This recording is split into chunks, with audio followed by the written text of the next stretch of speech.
physically, not doing so hot. Hello, canyon lovers. I'm Brian Special, and this time on the Grand Canyon Hiker Dude Show presented by Bright Angel Outfitters. This is a bit of a surprise to me that I'm struggling this hard this early. It's part 2 of the Rim2Rim2Rim hike. Just kind of worn out. I have so far to go still. We've already journeyed the 21.5 miles from South Kaibab to North Kaibab. All right, made it to the north side, sitting here at the North Kaibab trailhead.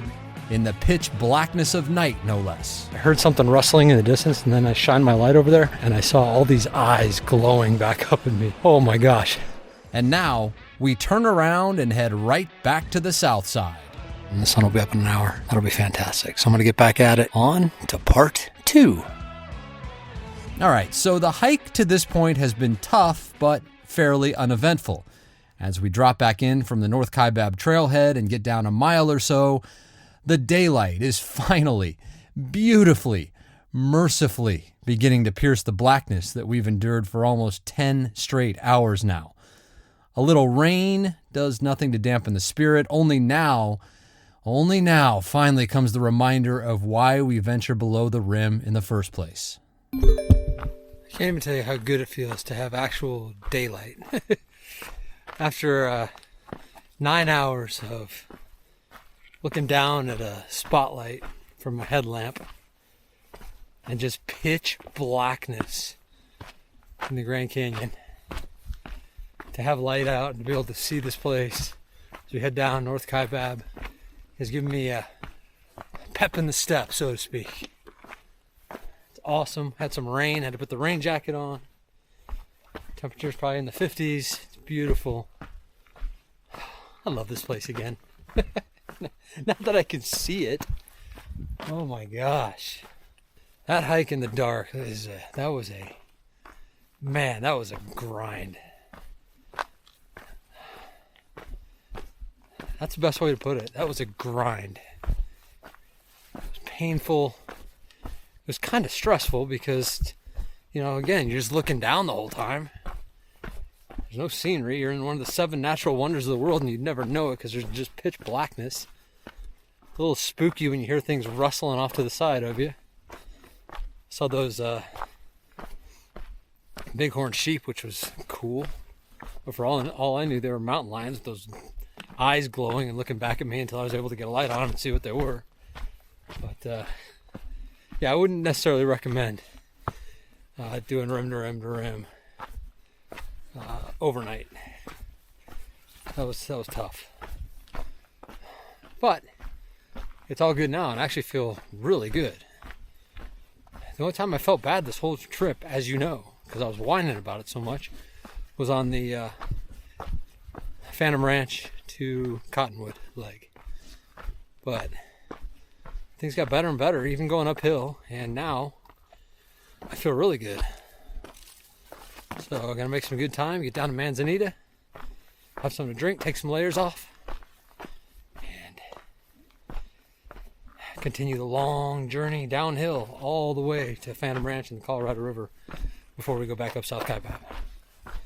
So man, this place is incredible. I mean, this is just looking off to the side here at all the perfect layers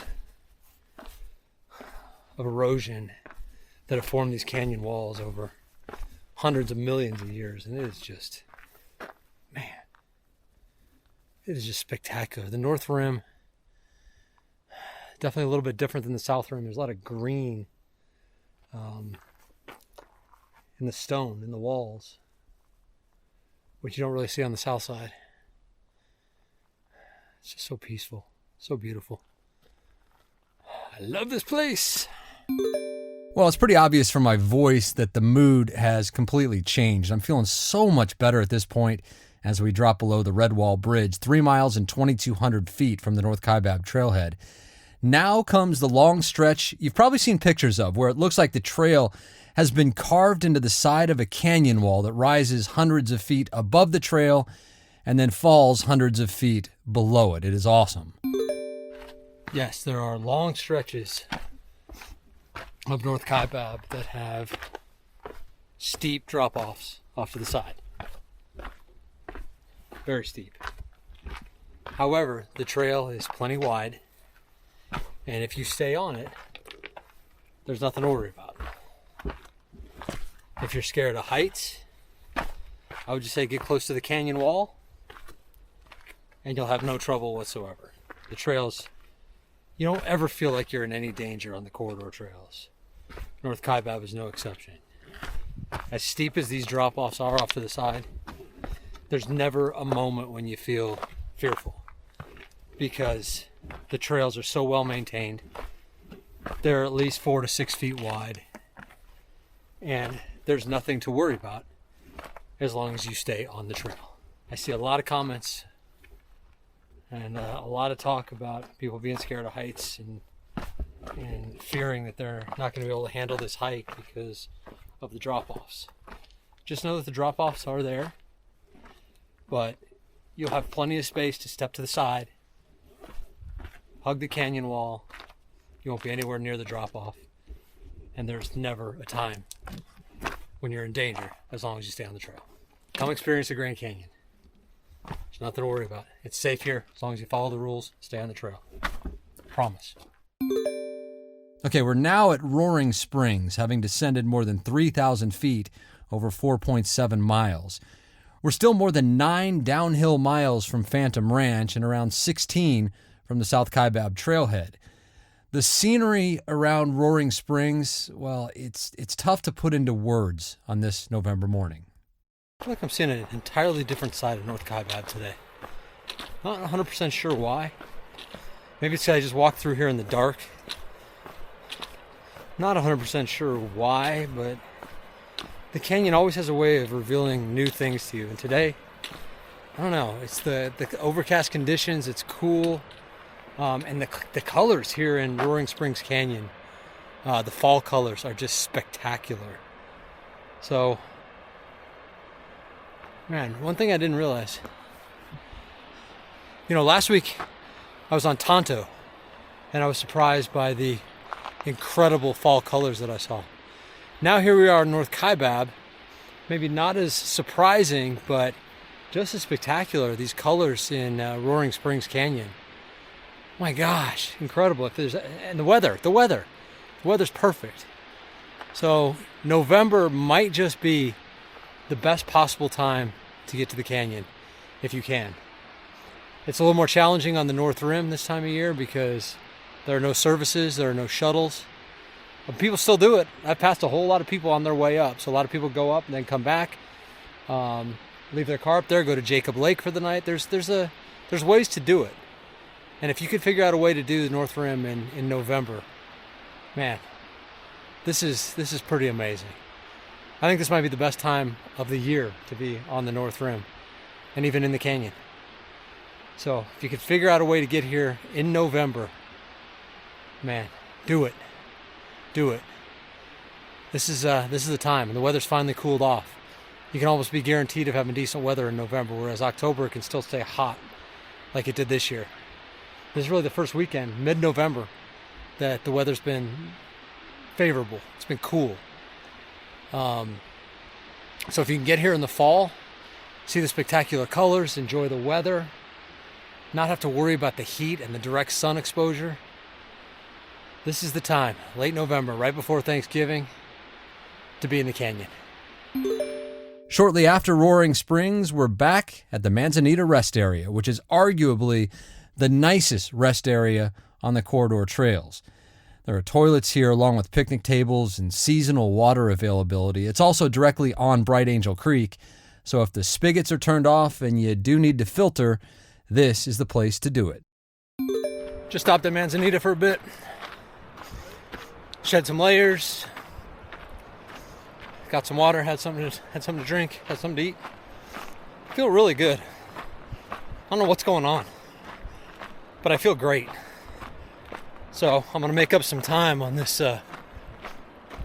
run between Cottonwood, Manzanita, and the box. Gonna get to enjoy the box this time as opposed to it being pitch black. So the Rim2Rim2Rim is suddenly going really, really well. I'm not even that sore. The joints are a little, the knees are hurting a little bit. feet a little bit, but nothing like they were, going from Phantom Ranch to Cottonwood and to Manzanita. Nothing like that. It's really weird. I guess that's what they call a second wind, huh? Off we go.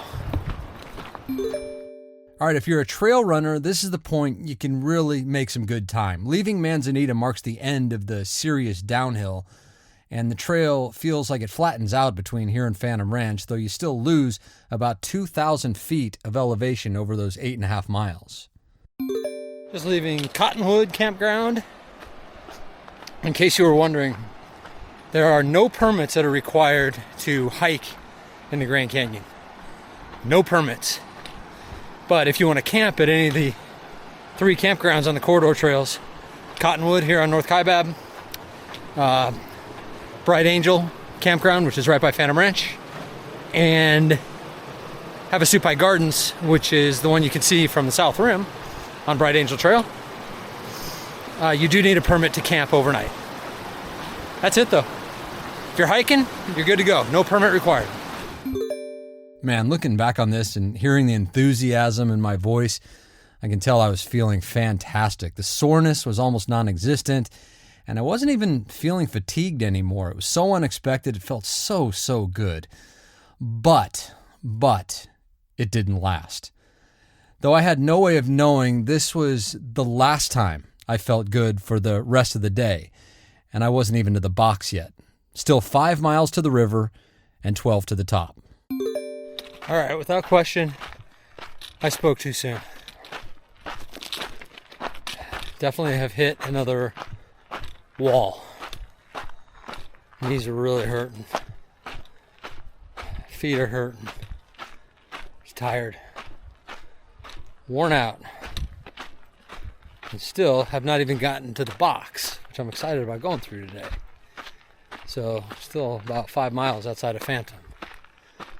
And then when we get to Phantom, we got to climb to the South Rim on South Kaibab. So the fun is just getting started. I shouldn't have gotten overconfident in how good I was feeling, because it's definitely gone away. And as some wise ultra runners like to say, I'm now riding the struggle bus and entering the pain cave. But I knew that was going to happen, right? That's part of doing something like this. It's 42 plus miles, 11,000 feet of elevation gain. You thought it was going to be easy? See, I fooled myself. Onward. All right, a word from Bright Angel Outfitters. This hike, truth be told, was also a field test for our new Rim2Rim pack, which is a day pack designed specifically for day hikes in the Grand Canyon. We figured if it's canyon-worthy, it's worthy of any hike anywhere on Earth. The Rim2Rim pack's features are inspired by what I personally longed for but was missing in a day pack, especially pockets on the front straps, so you can store bottles, snacks, and even your phone and not have to stop and take your pack off to get them, which can be so annoying. We call these front shoulder pockets pack straps, and let me tell you something, they are game changers. We also have a fully insulated pocket for a water reservoir and anything else you want to keep cool, and we purposely limited the number of compartments and pouches on the pack because I was tired of never remembering where everything was or never being able to find something. Not only is the Rim2Rim pack simple and functional, it is also absolutely gorgeous. We chose a sleek, water-resistant fabric that just gives the pack a super high-end look. So far, this prototype has been with me for over 100 miles in the canyon, and it still looks brand new. The Rim2Rim pack will be available soon, and we'll, of course, keep you updated here on the Grand Canyon Hiker Dude Show, brought to you by Bright Angel Outfitters. The crawl through the box was brutal. As beautiful as it is, and as much as I was looking forward to it, I was not in much of a mood to enjoy it, especially because it can seem to go on forever. With Phantom Ranch just around the next corner, just around the next bend, for what seems like an eternity. When I did finally get to Phantom, I cruised right on by. Instead, I crossed Bright Angel Creek and found a spot to take my shoes off and soak my feet in the ice-cold water. I knew that this was my last chance to rest and refuel before beginning the long slog up South Kaibab. All right, finally got through the box, which can be endless when you're tired. Dipped my feet in Bright Angel Creek at the campground. They feel a little bit better now. Had something to eat. Filled up on water. I'm worn out. I can't believe we still have so far to go. All the way to the top. 7 miles from here, and we're done with Rim2Rim2Rim.